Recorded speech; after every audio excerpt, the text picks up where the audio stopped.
Hello, Fearless Gamers, and welcome to another podcast here on Fearless Games. I'm Matt the Vet, and today I'm joined by... James the Walker. And Phil.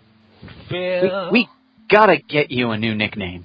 No, nicknames just don't stick to me at all. Well, we're gonna make one stick to you, because I will make it stick. We got plenty of glue.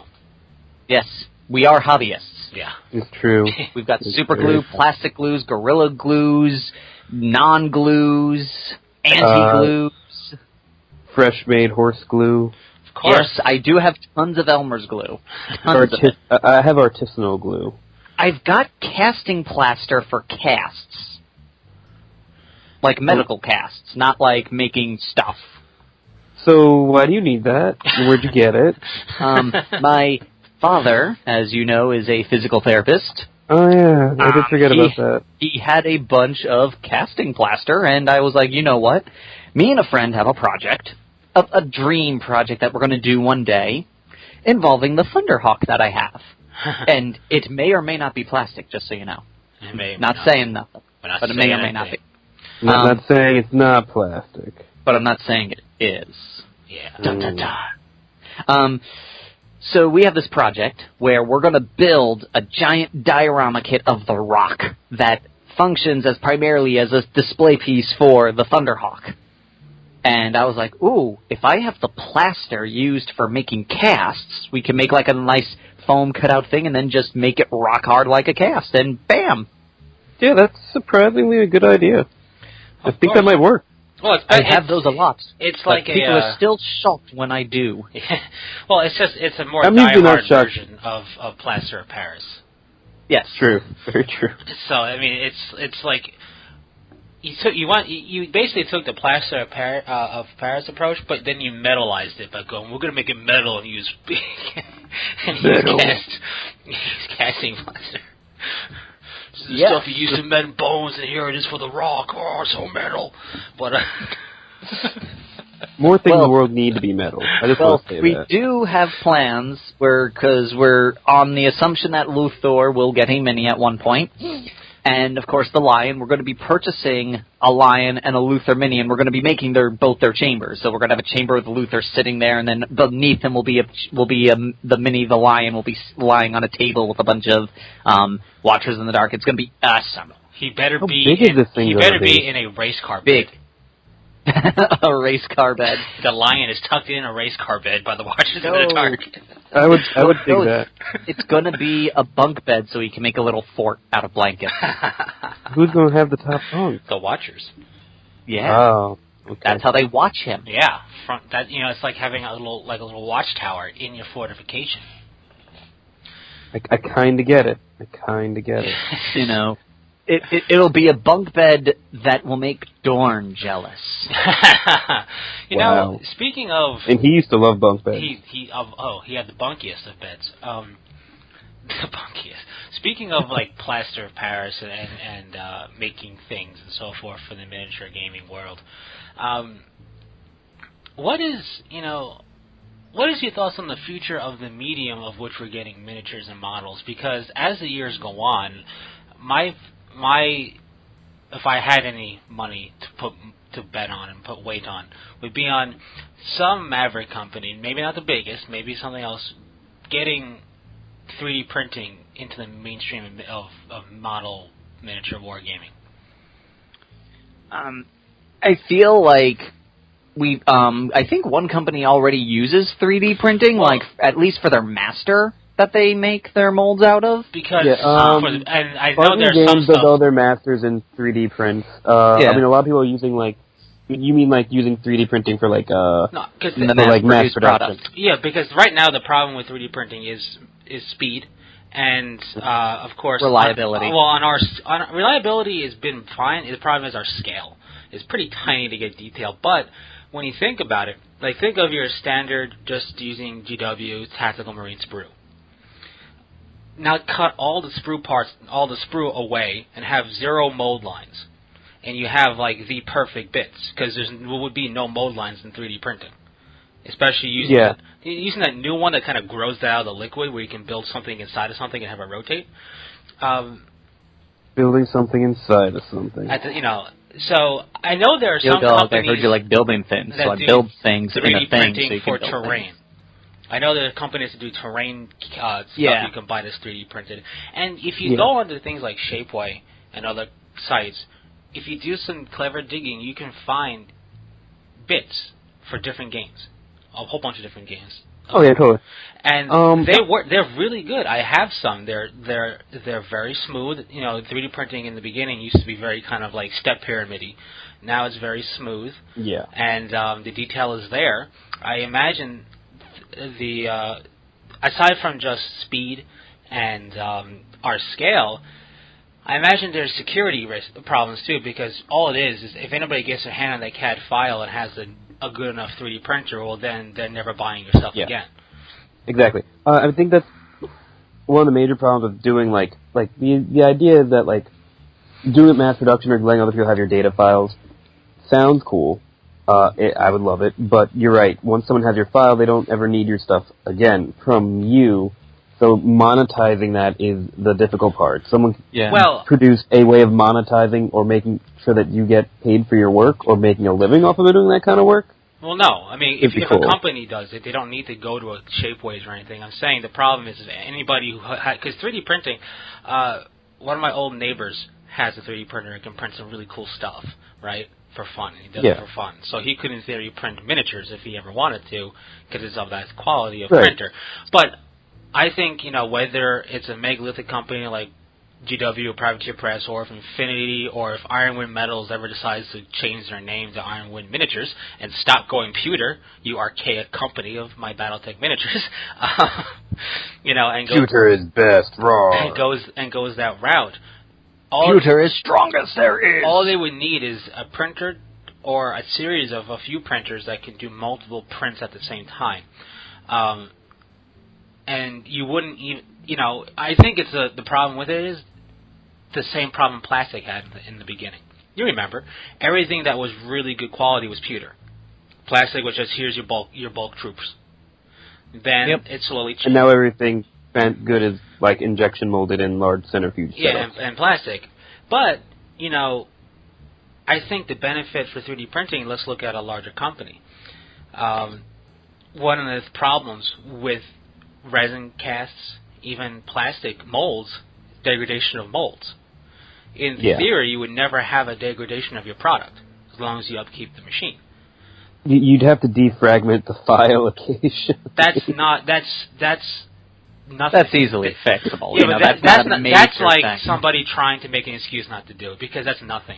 That's not. I know, that's what I'm saying. That is nothing. Yeah. So just to clarify, you're looking to do like 3D printing, like the company itself is 3D printing everything. Yeah, you're not giving you their file. What I mean is like he's theoring that in the next, like, let's just say, argument's sake, after this whole Gathering Storm thing, 8th edition comes out, GW goes, look guys, here's your new box of tactical squads, all 3D printed. Yeah, like they would have to do it. Oh, now, okay. There'll be a massive that version of 3D printing. The only issue with that is just is throughput the right word? Like maybe the output? Like having the amount of output to bring it to everyone. Well, that's the one issue. 3D print it's a time issue right now. Oh yeah, right now, which is getting quicker. I mean, there was a demonstration of a 3D printer that basically grows out of liquid, and it grows it up, and it grew up this hexagonal ball with a smaller hexagonal ball in it, where it would roll around and weren't fused, and it did it in a really short time. Now, of course, the thing with technology like this, the newer it is, the more cutting edge, the more expensive. But I say give it 10 years, and I wouldn't be surprised if you would see this, because our scale is small, right? You could take the standard footprint of a plate for 3D printing, and you could print an entire tactical squad on it. Yes, and if you design the CAD correctly, you can, like, let's just say, it's 30 minutes to print 10 men. You're making that all in one sitting, so it would be a little bit easier. Plus, you wouldn't have just one printer. You would have a series of printers. Also, but the goal is to have enough printers to do everything. Right. But when you think about it, though, the reason why I think that this might be the next step once it gets 10 years down the line, because 4 years ago, 3D printers were, oh, look at this cool little, thing. I remember going to a work convention and 3D printers were new. I'm like, these are sweet. Yeah, like 4 years ago, it was like, oh, look at this little this little thing to be a distraction, and now they're so much better being used in a variety of things that outside of our scale. But you wouldn't. That one printer, you can do, let's say, Tactical Marines for your CAD for that, which basically would just be, you could almost, because they're doing CAD designs for the products anyway, you just cut out the actual sprue part and you have your 3D printed stuff right there to do. Yeah. The thing is, people want the like same you printer have to have the need for people wanting mass produce of the same thing with 3D printing, and 3D printing is still like mostly a prototyping media. Well, yes and no. It's 3D printing on a larger scale is still a lot of prototyping media / just repair pieces. On our smaller scale, it's plastic. It's basically the same thing. What I'm saying is a company. Let's look at Infinity, right? Now you could have a printer at some point. I'm going to use a decade because they need to get off of metal themselves. They're still all pewter. Yeah, but they're for as young as they are. It's a lot more acceptable than Ironwind Metals, who's basically took over for Ralph Partha. So they're the old codgers. They don't want to change their ways. We always did it in Utah. We always will. It's like Sable Bags. The guy refuses to change, even though there's more competition now. Yeah, but his bags, I still love those bags. Oh, don't get me wrong. His bags are great. But, there are a couple of things that he should start looking into and start changing. He just refuses to just do anything different. He's just like, no, this is how I've done it, and this is how I will die doing it. Which, for a transport line bag must be drawn here. versus models is fine. But, Infinity could take, can make their basic dudes, right? Mm-hmm. And that same printer, without needing to change out centrifugal molds or whatever, can then go after doing a 5-man thing, can do one big dude, and then back to it all depends on the files you load into it. So, in a way, I mean, it's a massive undertaking in terms of money and time. Ultimately, it would lead to a more potentially, once we get to speed of mass production, I think better, because you wouldn't have to worry about, do we keep this injection mold stuff around, Yeah. I mean, once you get the system perfected that's kind of at an acceptable speed, it has less. Well, it doesn't have that issue. Well, look at the example. It has different upkeep issues. Also you'll kill nozzles. I don't know if that works out. Well, it can, because if you look, I've been to a couple of stores with demo units, and they've run the demos so many times they've melted their nozzles. That's what I'm saying. The cost then becomes no longer making new molds; it becomes the cost of a nozzle. But that being said, a nozzle is an interchangeable machine part. Yeah. You can get a manual. That's not as big a deal as replacing a complex artistic mold. Commercial level versus home use level. The chances of burning out that same nozzle.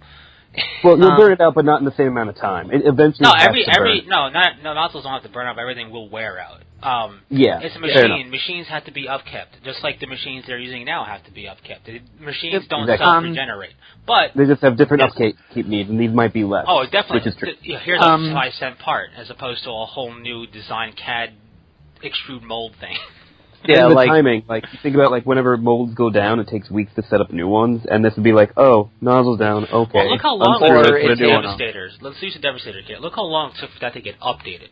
Because you had to design everything and put it out. You can easily update on the fly. A good example also, a really good example for a lot of people who may be new to the 40K universe that are listening in on this podcast, and if you are, why are you listening to us? No, I'm just kidding. Watch only us. Got Hypnotoad on this shit. Yes.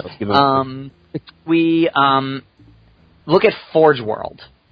Whenever a Forge World mini breaks or the mold gets down, there are minis that are on that page that are been out of stock and coming back soon for over a year. Oh, yeah. because of just how long it takes them to fix the master, then make a new mold, and then test the mold, and that's the problem. Redesign it. Like, there's a bunch of models that are stuck in redesign purgatory because they're like, we want to redesign it, but we need to do this and such. Like example, Forge World once told me that the Vampire Raider is coming back, and I bet you that the biggest problem they're having is trying to figure out how to make it work on a stand. Probably. I mean, that would be nice. Yeah. But, like, aside from, Forge World's a resin company.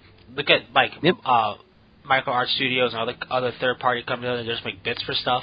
They're resin. Look at Ironwood Metals. It's pewter. Look at Infinity. It's pewter. You can tell what was first cast versus cast 5 years afterwards. You can tell just by looking at it. And that's the problem with those media. Yep. That's my Jane Czar has that problem. Part of her face has this long pewter piece on it. It looks like her headdress has got a head cold. And I can't fix it because it's molded into the detail. Now, now even with plastics don't really suffer that same concept, but it's, at the same time... I just noticed on plastics, it's on older kits, the mold lines are more prominent sometimes than in newer kits. And the thing is, when you look at a lot of newer kits, a lot of newer, really high-detailed stuff, they're hiding mold lines and seams a lot better. But it's still... Yeah. But in doing they get creative with it. In doing so, it's also clamshell meant to go together one way. So it's a trade-off right now. You still get great detail, and you're getting great detail on basic kits, but the really high detail stuff that would have gone pewter or would have been resin for another company, now are clamshell pieces that basically have to go together one way, albeit hiding a lot of that detail. With 3D printing, once it's at that level, it's just not it's not feasible for their production quantities at the moment, but the quality for our size is there. You wouldn't have to hide anything. Now the flip side is, for games like GW games, where a big part of it is personalize your model. Just think about it. Mm-hmm. You build a squad. Even just tilting one's head a slightly different degree of direction changes the squad. Everything. It really does. So one of the things I like about them, one of the things that is a problem with those resin, unless you make it multi-part pieces, or even with pewter, is with 3D printing, they could easily just make it one whole piece, and you would lose that. So they would have to hopefully, and companies, if they went that route, would have to hopefully keep that whole assemble it and change the pose as you will to a degree. Actually, what could be cool is if you have a pose. Yes, if you have if you hook up a 3D printing system like this with large enough mass production, you could have people do more customized squads, and you can be like, okay, I want this pose, I want these bits so I can do this thing, and you can custom order the entire thing, have no wasted parts. You know what this would bring back? Bit ordering. I was actually going to say, at an appropriate time when I could get a word in, was... Speak up. With this... Yes. Just start yelling over each other. That's what we do here. But you guys were making such nice arguments, and I didn't want to break it up. So just so elegant, I could, it's great having 3 people on this podcast. I can do less work. So what I was thinking is a couple of things that I've thought of through this whole discussion. Is one, if Kirby was still around, I would dread 3D printing because we would probably have the Finecast fiasco. GW comes out and goes, it's better because it's cheaper to make. That's why we're going to quadruple the price. And you're sitting there going, wait, what?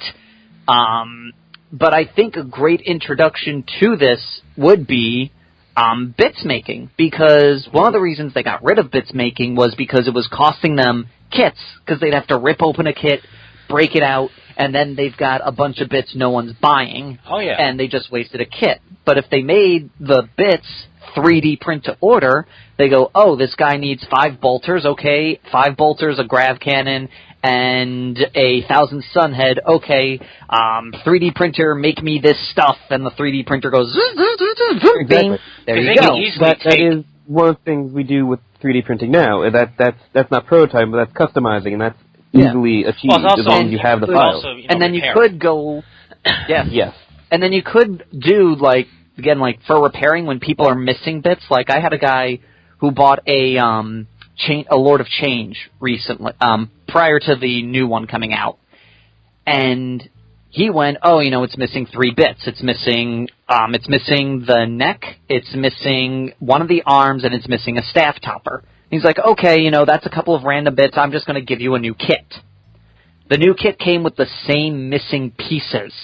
Yeah, that's a production run problem right there. Yeah, and it got to the point where the customer service went, you are kidding me. He's like, no, dude, here. And he sent him a picture. He's like, okay, wow, yes.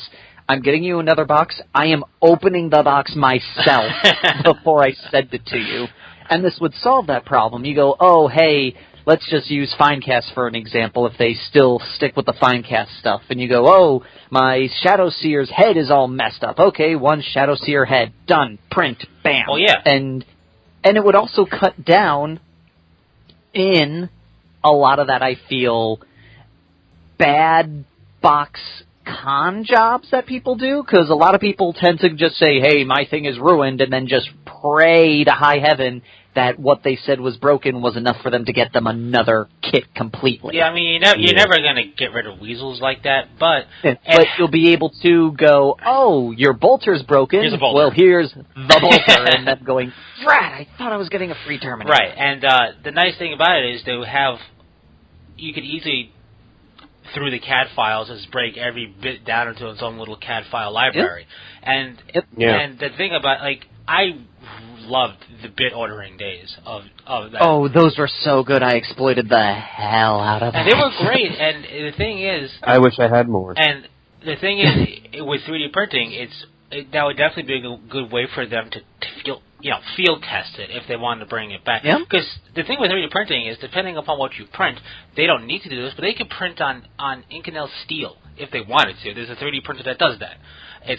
But they don't need to do that. They don't need to go pewter either. I'm just saying that it's not just printing a carbon fiber-like substance or a plastic-like substance or what have you. They can go the full gambit. So as long as it can go through that tube, you can print it. It doesn't even have to go through a tube anymore. You could use with metal. It's powdered metal hit by a high-powered laser to basically mini weld it together to what you need and be smooth.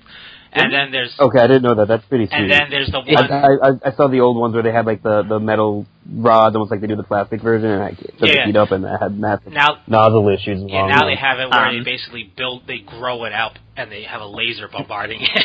I love it. That's sexy. They need to do more of that. I do also like your idea, Phil, about custom characters.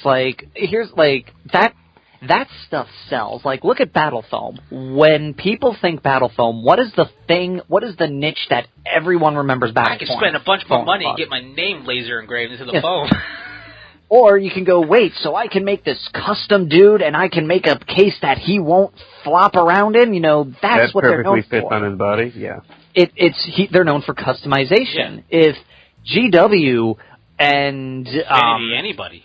Infinity, well... it's really tough, because GW is one of the few games where there is that ability to pose. A lot of the other games, Infinity is a good one. That's where Infinity doesn't have it yet. That's where they can Infinity do the extra money. You can spend 3 times the price, but now this model's posed the way you want it. Yep. Well, let's say, Infinity has a little bit of it. You can switch out weapons. I love Infinity, but because they're all pewter, they have very low customization. Yeah. But when you only have a 13 model armor, it doesn't matter. Yeah, but I'm just saying, in general, in Infinity, you can go, this guy has a shotgun, this guy has a pulse rifle. Yeah. In War Machine, he's armed with a sword. Can I have him with a gun? No, he's armed with a sword. But, GW and Infinity could really benefit from a customizable service. And, I mean... where you just build the mini, and then they 3D print it for you. Yeah, I mean, honestly... to a degree, even Private Chapreska, granted some of their models, specifically the sword, must be in the left hand, so that doesn't work. But that's all their current rules. But they can change those rules. But even with those rules, there's some things where you keep it in left hand, but now it's raised as opposed to being there static. But you could wait. There's rules in Mark III where the hand is certain bigger War Machine stuff. Yeah, well, like okay, actual. because I knew Jax. That's what I mean. Their weapons were specific to their weapons, but though I was like, wait a minute, did they change something where now the sword dudes are like, oh, his left hand, he now loses his sword? It's like, what? No, the Jax could have. I knew people hated. Yeah. I knew people were not happy with Mark III. I didn't know it was that bad. But like now, it's not you that can bad. keep the Jack having the weapon in the right hand, but having it posed differently. But now with Infinity, you could easily have like, let's say you really like this one model and you wish it was posed in something else. If I were them and we had this theoretical capability, I'd be like, okay, well, this basic thing costs this much. To do this, you're paying the same price you would for a kit, but for one guy. But now you get to have him be like he was your MVP, so you wanted to treat him as such. Now he's got MVP post status. You know what I mean? And he could. And like, you could also work it with. One of the issues is like if you want a ninja with a shotgun or a tactical bow, like it's hard to find the model sometimes. Yes, it is, and having this 3D printing cost. And you know what would be great for that? For them and for GW, made to order could stay made to order forever. It wouldn't have to be a limited thing. They could actually do it in Infinity, and then GW made to order doesn't last 15 seconds. It could actually last. And it works great in a lot of reasons, like using the Devastator Squad again.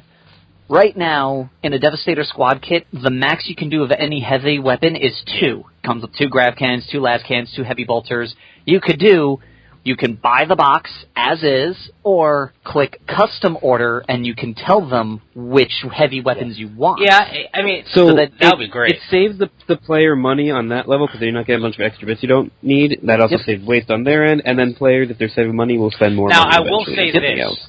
And you could also, like, let's just say, if they made it, like, you know, in a perfect world, like $5 or $10 more, I think that's worth the price to get all the bits you want versus spending $10 less and being stuck with a bunch of bits you now have to hope somebody wants down the line. Yeah, I will say this, though. A lot of people that, for the customizing thing, wouldn't mind having a bunch of superfluous bits for future potential projects of customization. But that is true. If you are somebody who just has a clear cut, got to build my army the way this is, it would be great to have it, let's say, okay, I want the Devastator box with 4 heavy bolters. I want the Devastator box with 4 missiles. That would be really good.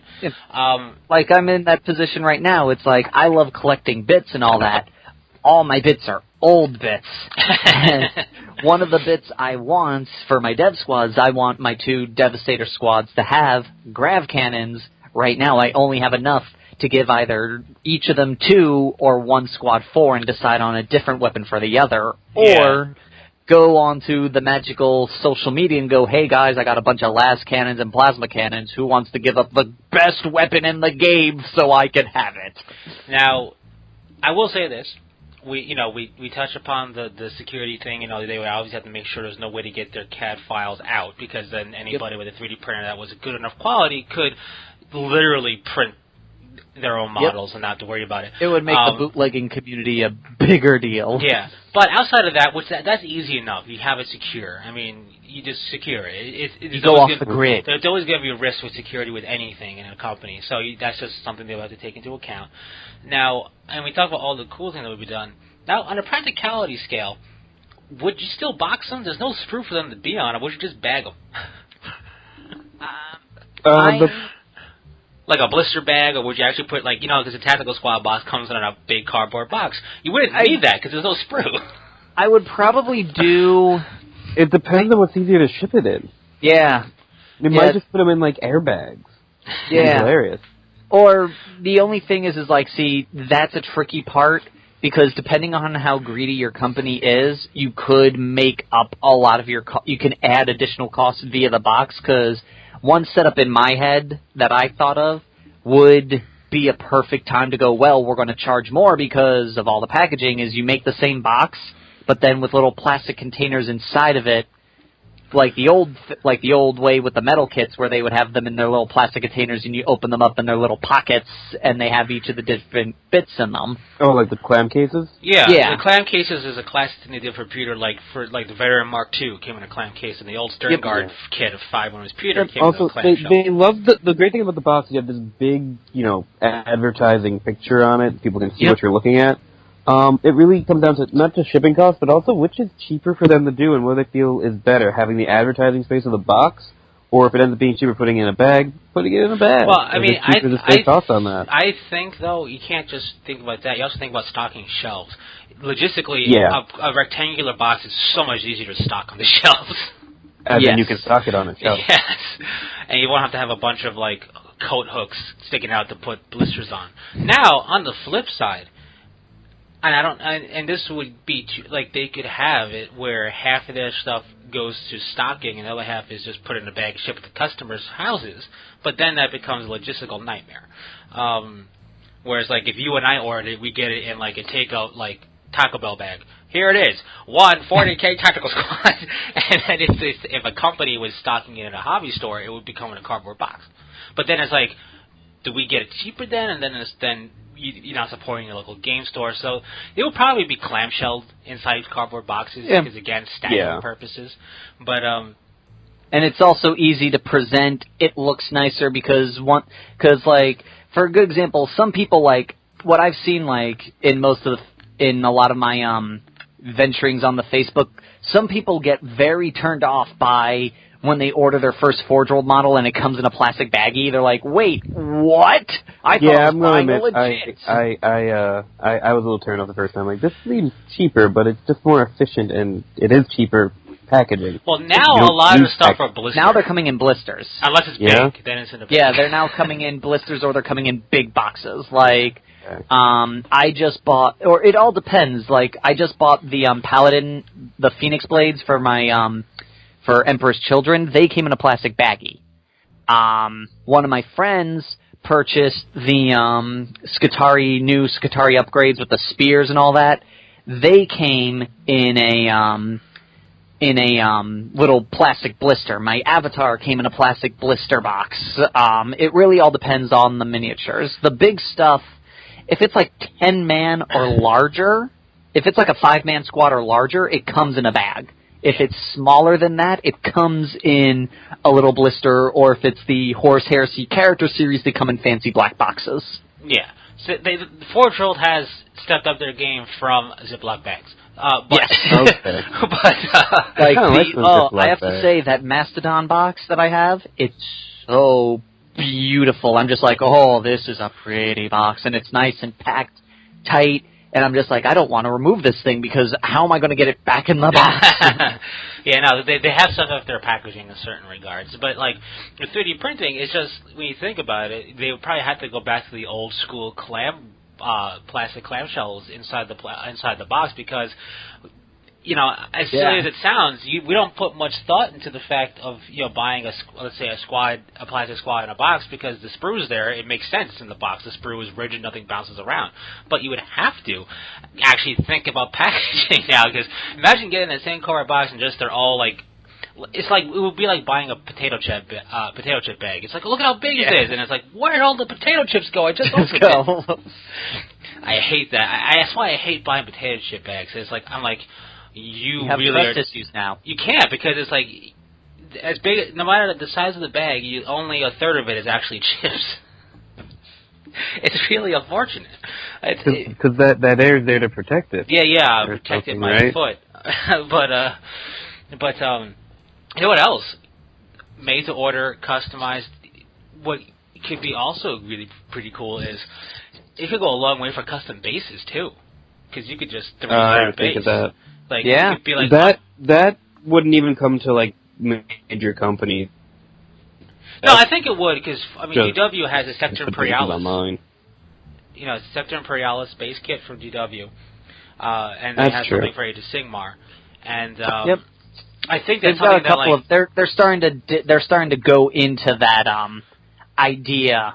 I think it'd be perfect for like Infinity and Warhammer Hordes because.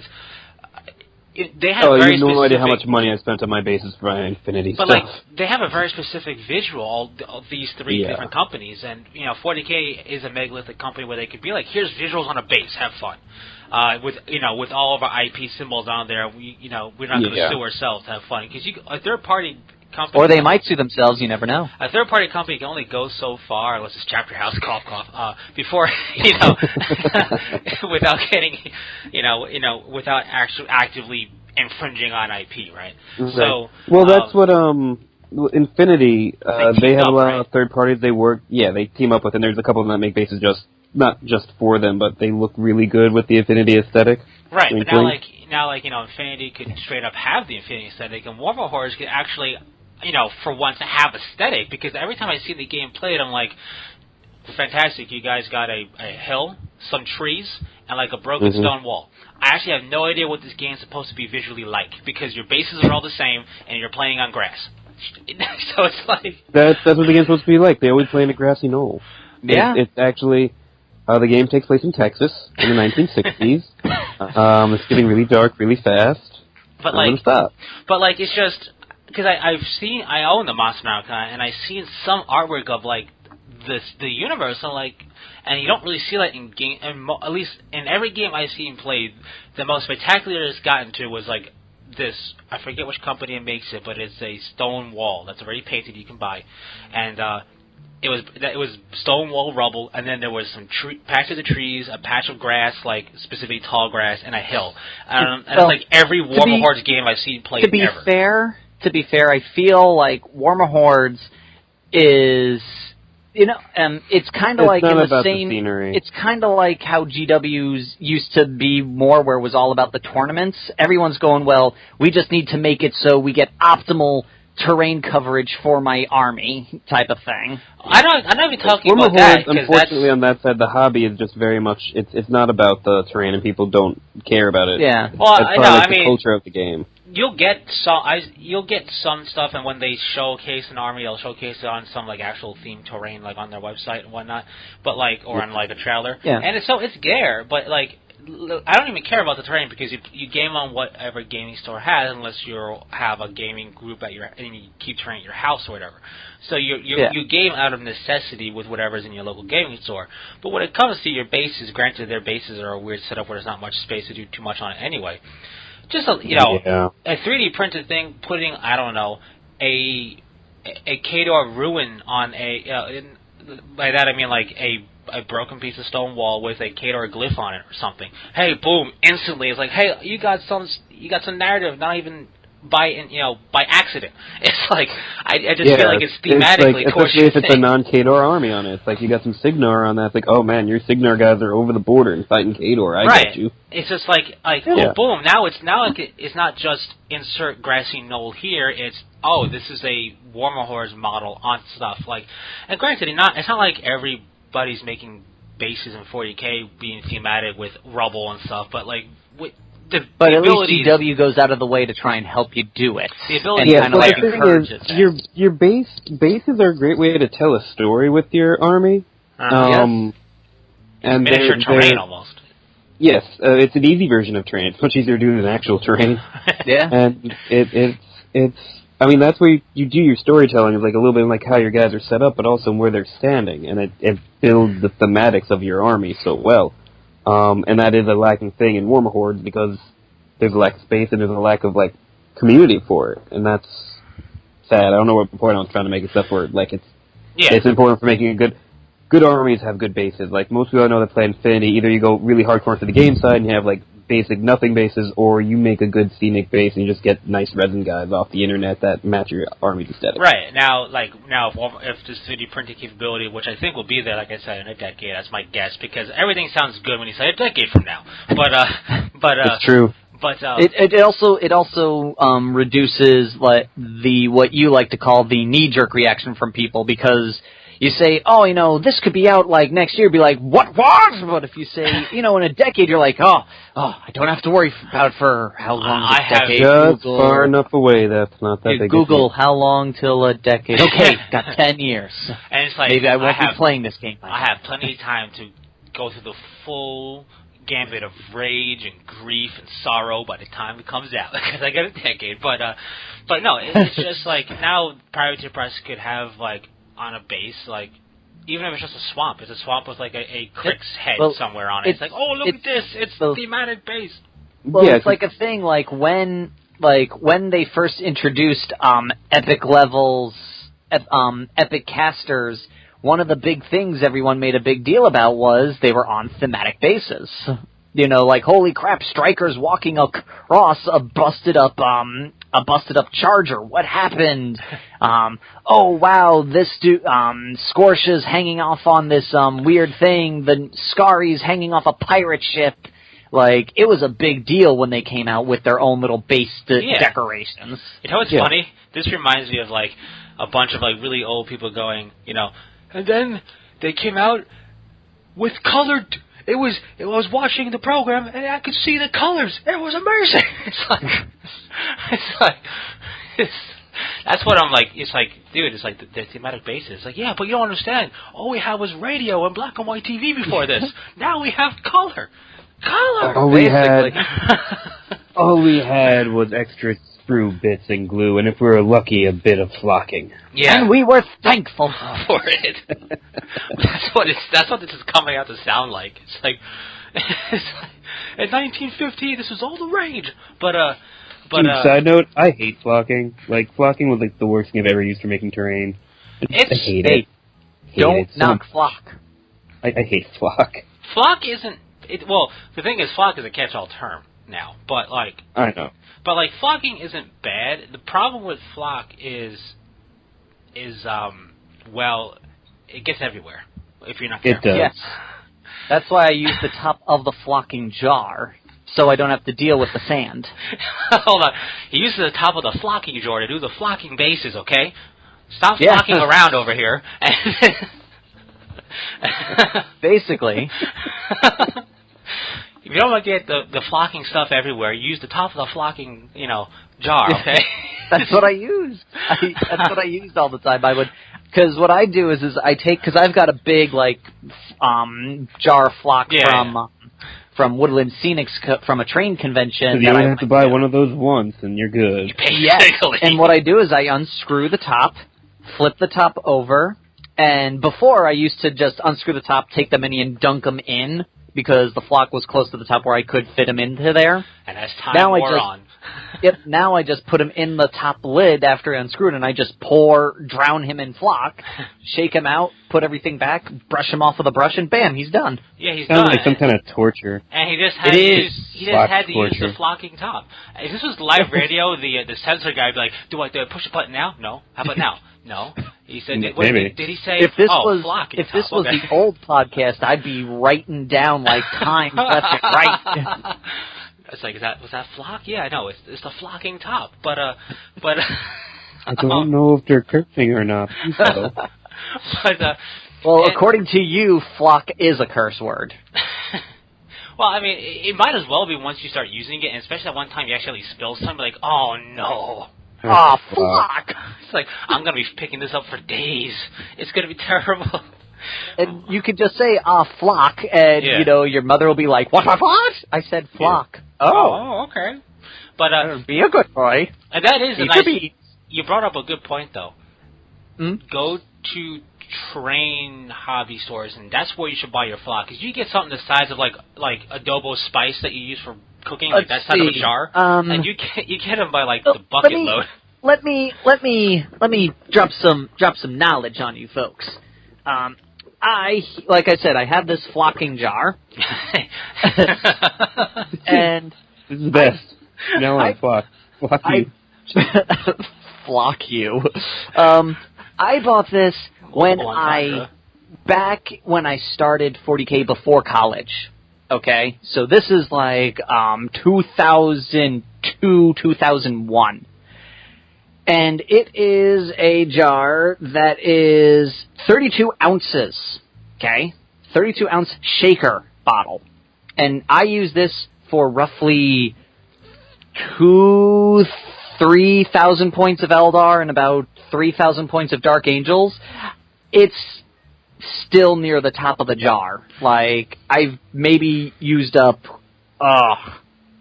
maybe an inch and a half.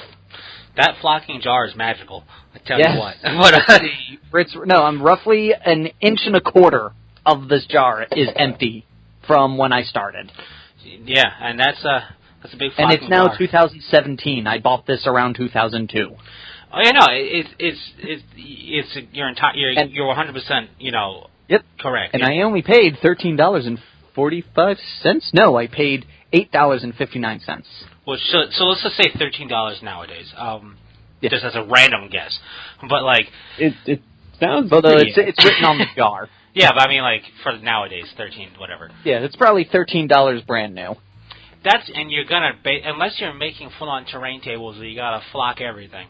Your flocking jar is gonna last for a good long time. But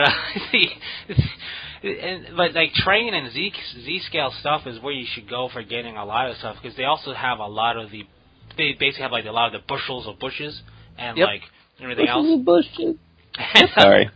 Oh heck, I went into town on Army Painter and bought all the flowers for my bases. Because, like, why does everything have to be grim and dank and nasty? Why not have them in a flowery field? Well, that flower field's not going to be flowery for very long. I don't know if you've seen what people do to that shit. So they're gonna deflower you and your potty mouth. Sorry, I've had a long day. Yeah. This is his excuse for everything. It's been a long really day. Is. You know, it's like... I'm not allowed to curse at work, so I do it afterward. Well, now you can just, flock them all. But, and that's a multiple entendre, because you could quite literally flock them. They would not appreciate that. No, they wouldn't. That's like a hop frog right there. But, the thing is, all that Z-scale stuff works pretty well for our hobby. Unfortunately, Z-Gauge is also great for the upcoming Titanicus game because it's like perfectly modeled. When Titanicus comes out, I am raiding Willis Hobbies Train Store for all the Z-Gauge stuff I can find, and I'm making myself a beautiful train display to battle on for Titanicus. And that makes a lot of sense. Then I'm going to have to play Titanicus. That's also a really good scale for BattleTech as well as Z-scale. Yeah. It's not quite in that scale, but it's close enough. Like, my plan is I'm going to buy a couple of extra Titans and disassemble them and have like a Z-grade train on a flatbed and have Titan parts going off it, them hanging off cranes, so it looks like a giant forge that you're just fighting in. It'll be beautiful. That's great. Pretty And awesome. It'll be like recreating a battle from Dan Abnett's Titanicus on sale at Black Library. Almost like it was meant to be that way. Anyway, thinking about it, the only thing that's unfortunate for things in the scale like BattleTech, and to a certain degree, I guess the Titanicus is not quite the same scale, but it's close. Is 3D printing of stuff outside of the models really would be ineffective because of the scale. Yeah, like it's such a tiny scale, you could do big skyscraper buildings because they would be like 3 inches tall, but that's about it. So that's the only unfortunate part for things like 3D printing. But for flocking stuff, forget about it. You can still flock that base. So I'm going to cover that skyscraper in flock. Well, if it was an abandoned city and the nature and vegetation were taking back the land, then yes. And there's only one way to do an abandoned city, and that's how they did it in AI. I don't recall that movie that much. It's not a good movie. It's not. That's why I don't remember it much. Frankly, terrible. But I think Adam Savage was actually one of the model makers that built the city, if I'm not mistaken. Well, probably. It took Manhattan under like 50 feet of water. It's great. Well, yeah, but that's one way to go about it. The other way to go about it would be like, what was that name of that movie with Will Smith? iRobot? No. Oh, I know what you're talking Legend. about. I Am Legend. Yeah, a lot of We're movies not screaming at mannequins. That's not a good way to do like a overgrown city. Yeah, that was a good one. And you know what's unfortunate? Same city. It's like nowadays in movies, and I'm sure with that one even too, is pretty much CG and whatnot. Half of it was, half of it wasn't. They did mock up a lot of that stuff, but then like the backgrounds are obviously CG. Yeah, of course, because New York was like really big. Because they like closed down a lot of New York for a while, and it was starting to piss people off. Did they really? Yeah. Yeah, there was a lot of parts of this was before you moved near the city. Yeah, I'm not near the city. I'm unfortunately in the city. Well, no. They blocked off. You're not in the city. The city is Manhattan Isle. I know. Yeah. The city refers to Manhattan. They blocked off a bunch of areas in New York City and decked it out to do a lot of the scenes, and they was getting to the point where I don't believe it was them blocking off the blocks that was pissing people off. It was that Will Smith's trailer was so big it was taking up a lot of parking space. And those trailers are the worst. And they're like, could you move that? And he's like, I'm Will Smith. Those trailers are not. I mean, it's only the worst because it's so big. You can have all that in a much smaller trailer. Yeah. But he was like, they take up all the space on your road. We have them here like once a month. It's annoying as hell. Oh, of course. I wish they'd stop. I think the last one with people that might know it's famous. What's that terrible cop show? I know it's really vague. Wow, you just narrowed it down to every cop show. Shades of Blue did something here for like a month, and they're filming it like. No, Shades of Blue. It's a crummy. I've heard of it. I just want to make a joke. Yeah, they keep filming around me, and it's annoying. Well, you know what? Just walk in on the set, do something dramatic, and there's your movie career. Yeah, no. I don't think it works that way. They're sitting there and they're like, what you do is you wait for them to be shooting a scene about, like, a dead body found, and you just go, officer, I saw what happened. And you make up the whole flock. It was a guy, and he was big, and he wore a green T-shirt that had Hulk pre this writer when it was good, and just start going off on it. No, then you gotta go Boondock State and say it was a huge guy, a huge serial crusher. Well, no, you do like the nerd guy, and you'd be like, he had a Deadpool shirt on, but it was after the light fell run, so it was actually a decent story, really good. If you guys get a chance, it's down on the corner. Just buy the graphic novel, really great. And he had there was a comic book store right where they were filming, by the way. And it's like he had a jacket similar to Malcolm Reynolds from Firefly. You ever watch? Great movie.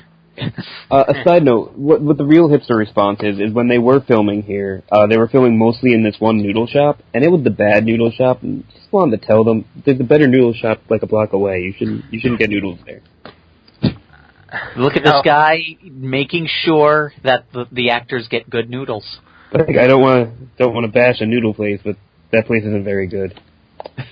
So, like you're trash. You basically just went, I'm not saying it was aliens, but it was aliens to the noodle shop. I did, but I didn't say the name of the noodle shop. No, but I didn't say the species of alien either.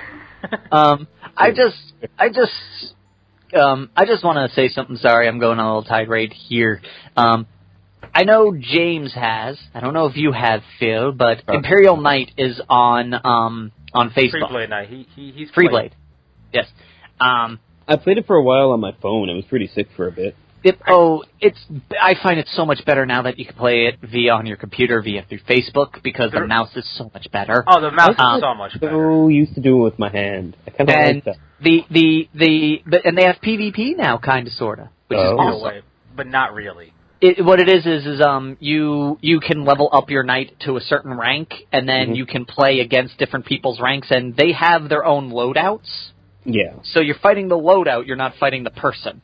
Oh, okay. That's cool. And in certain areas, the only time it's kind of tough, honestly, aside from level differences, is there's one track that you can go on that most of them end with you constantly circling around. But one of them is you pass each other, then you turn around, then you're facing each other.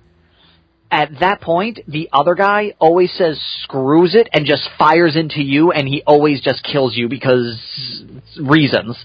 But it's really fun, and it's easy way to get Valor medals, so you can get cool war gear. Like, we just got these lightning guns that shoot lightning because they're lightning guns. That's pretty real lightning. Yes. It's cool. It's like an AoE effect. It fires at one point, it hits that thing, and then just shoots lightning off and hits up everything in the area. It's a really good way to do a lightning gun. Like, it's the way you want lightning guns to be in more games. It's like, it makes sense. This isn't stupid. I just got what I love here. It's called the Gatling Cannon of Justice. Yeah, the naming. I love that they took the Diablo way of naming stuff. It's fantastic.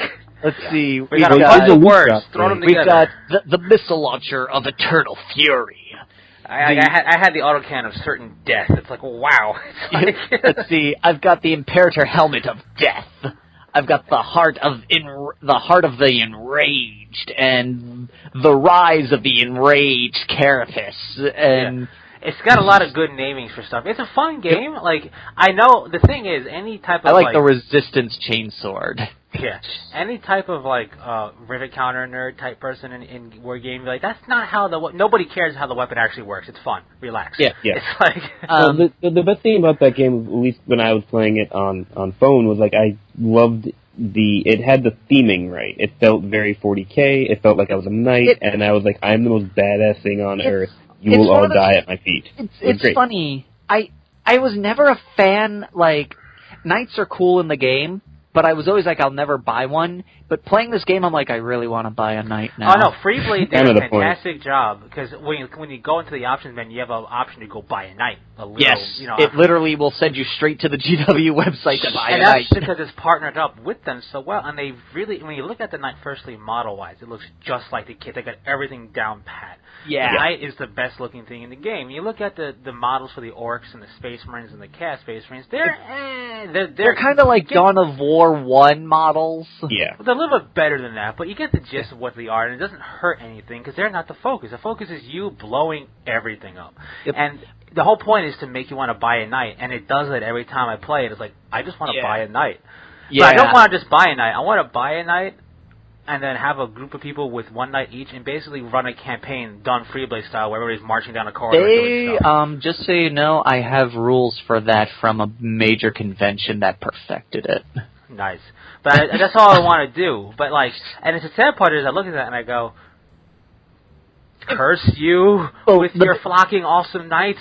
But the biggest problem with me is it's not making me go to GW. It's making me look at the Forge World ones.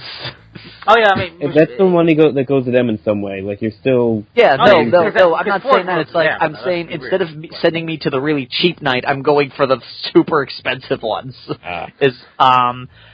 All I have to say is this: I'm glad they did it with knights, and it wasn't like Freeblade Titan household. Because then be like, oh. Yeah. Yeah. They just made knights so much cooler to me. Like, knights have surpassed the Inquisition as my favorite part of the Imperium. They're really cool.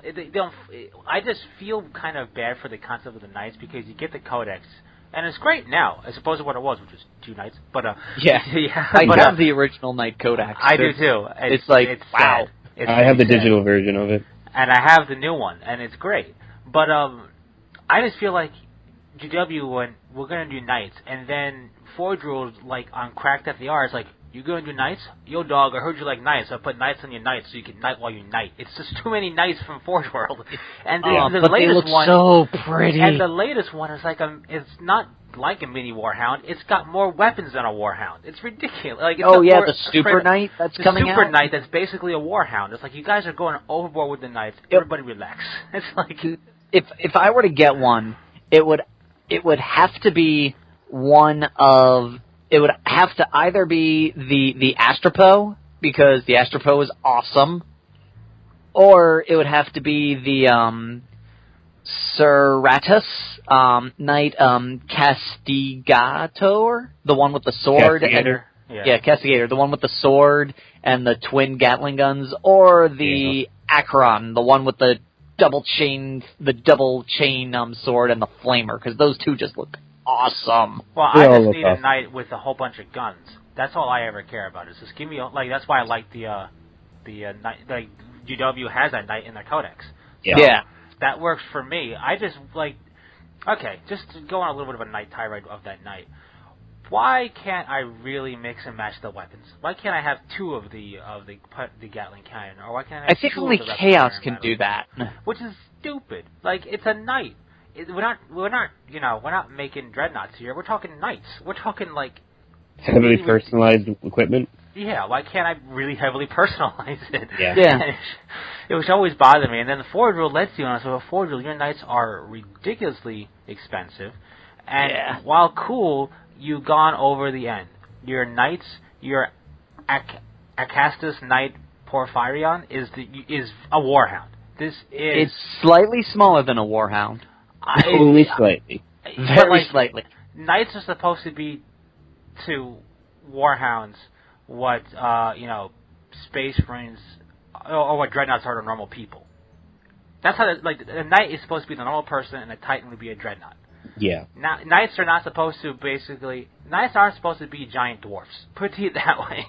They're not supposed to be that way. It's supposed to be a very clear cut. Like this for is anyone this is who what has I'm one just about. for scale.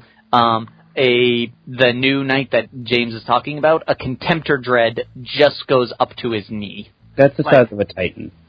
Yeah. Like, this knight is basically the size of a Warhound. Almost. Yep. And that missile launcher is mechanical. It actually moves up and down if you rig a little gear inside of it. Like, it has all the parts to have it move up and down. It's just you have to do a little bit of engineering to make it where you can actually make it crank or something. But also like almost $600. Yeah. Not only is that knight almost the size of a Warhound, it actually has more destructive power capability than a Warhound does. Yeah, because it's got 2 turbo laser thingies on it, plus the missiles, plus the 2 las guns. There's 2 Magna las cannons. It has the missile pod. It has the capability to outgun a Titan. Yeah, let's see. One-on-one. Full war gear is 2 twin mega las cannons, 2 autocannons, an Iron Storm missile pod, and an Iron Shield. The Iron Shield, and then you can upgrade and do stuff. My point is, like, the Warhound has literally 2 guns. It could have a turbo laser, which is fantastic, then you can have something. But this point is, like, it could go pretty much toe-to-toe with a Warhound and come out the victor. That shouldn't be. It's got the same number of hit points. It's got 8 hit points. This is all on Forge World's website, which is why I'm not caring. Yeah. Front armor 14, side armor 13, rear 10, strength 10, weapon skill 4, ballistic skill 5, initiative 3, 3 attacks, 8 hit points for 495 points. Right, it's basically a Warhound, and it's just the way it always has been not always, but the way the fluff has depicted it is basically a Reaver, 2 Warhounds need to team up on a Reaver to take it down. Yep. To take on a Warhound, 2 Knights need to team up, and 1 Knight's going down. Yes. And it's usually the rule of 2 to 3. Sometimes, depending upon what's equipped with, it'll be 3 need 3. But it shouldn't be one-on-one a Warhound might lose. A Warhound is a Titan. Now, as cool as Knights are, they're not god machines, which Titans are. Yep, they are not actually Titans. No, they're Knights. So, this Knight, I looked at it and I went, this is like going to the Knight, okay, did you take any performance-enhancing drugs before stepping into the planes? No! I am not on steroids. I just got stronger the bigger I got.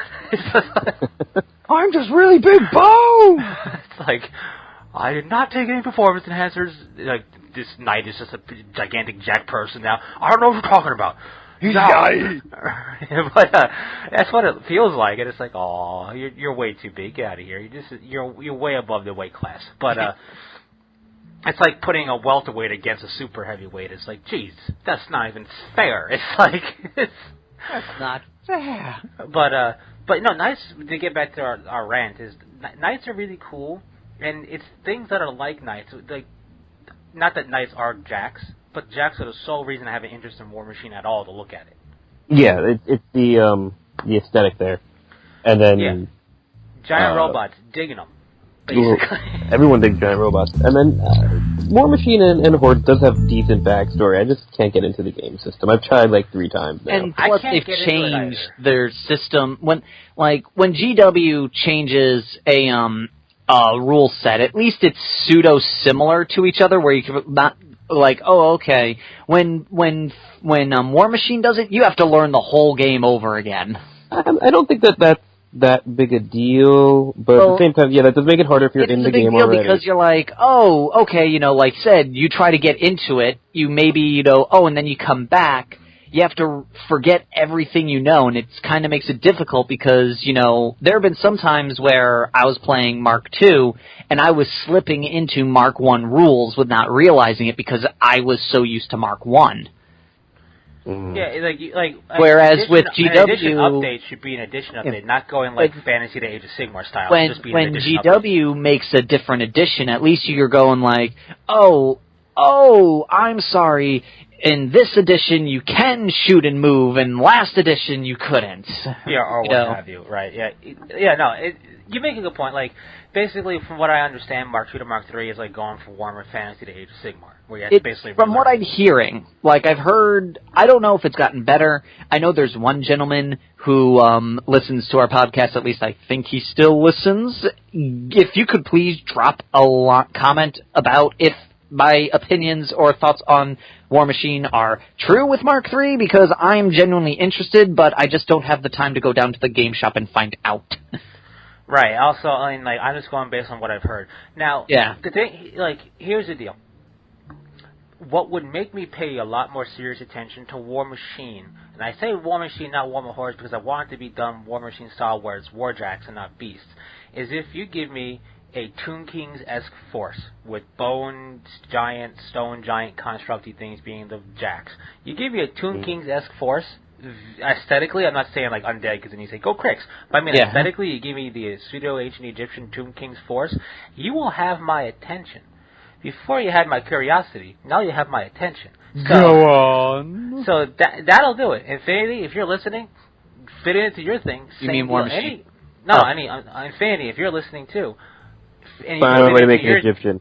Find a way to make an Egyptian. Walk like an Egyptian.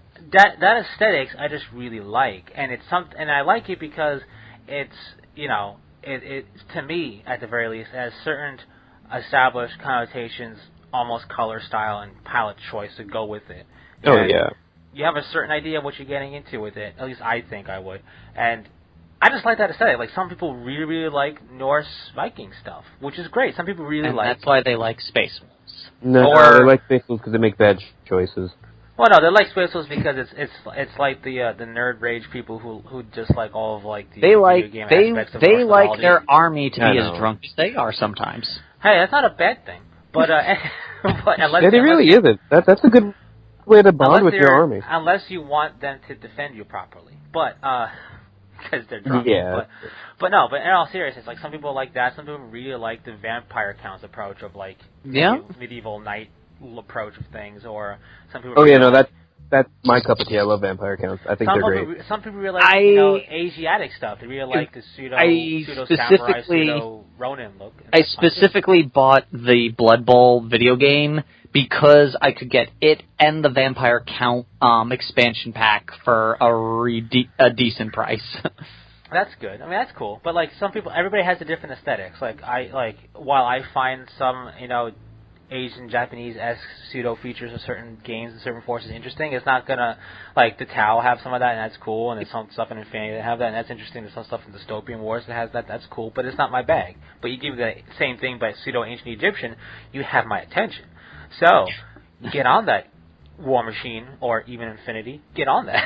Just somebody get on that for you. Because Tomb Kings was taken away by Fantasy, which I think was stupid. They're gone. They took away? I thought they they're gone. Pulled it in. No, I'm not bitter, but really, it's why? All of their product line has been taken down. They just have like the couple of Dreadlords of Death or whatever now. They have Nagash. They have Nagash, which is, in essence, I think he was more Vampire Count than Tomb King. He came from the Tomb Kings era. He's more just generic undead necromancer. Yeah, but he pretty much invented vampires, didn't he? Well, he made them. Yeah. Yeah, from the group, like, if you go to, like, the Dead series, if you're gonna count him as Tomb Kings, Nagash is the only thing that survived Tomb Kings. Yeah. That sucks. And the only reason you could even potentially count him as that is he came from that land. Yeah. Everything else is mostly just the Vampire Count stuff.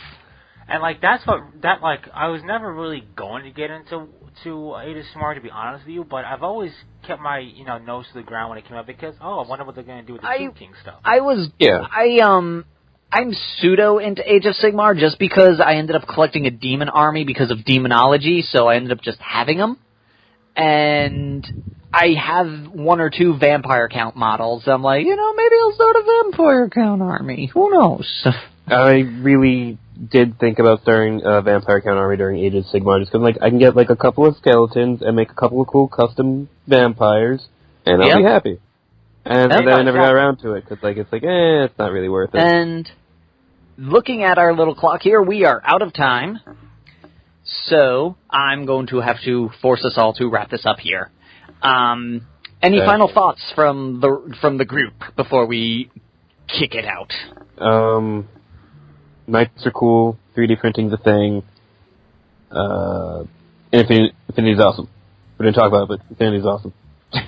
Well, now that you've joined us back, maybe we'll talk about it more, because there's somebody who knows about it in the group. Yeah, aside from having an interest, it's hard to talk about something when you don't have a first-hand account, because it's like, this looks interesting, I find it interesting, I have an interest, and that's all I can say on this. To be perfectly honest, the only reason we still talk about BattleTech is because James actually keeps bringing it up. Yeah. Yep. And because I'm basically the only one of our crew that has any hard info on it. Yes. Which, by the way, they are like this. BattleTech is the Sisters of Battle equivalent, but in full-on game form. So, yeah. I salute you, fellow BattleTech fans. We're like the Sisters of Battle. We get nothing. And my final thoughts is 3D printing, I think, would work better in a bit service and maybe customization of character minis. I don't know if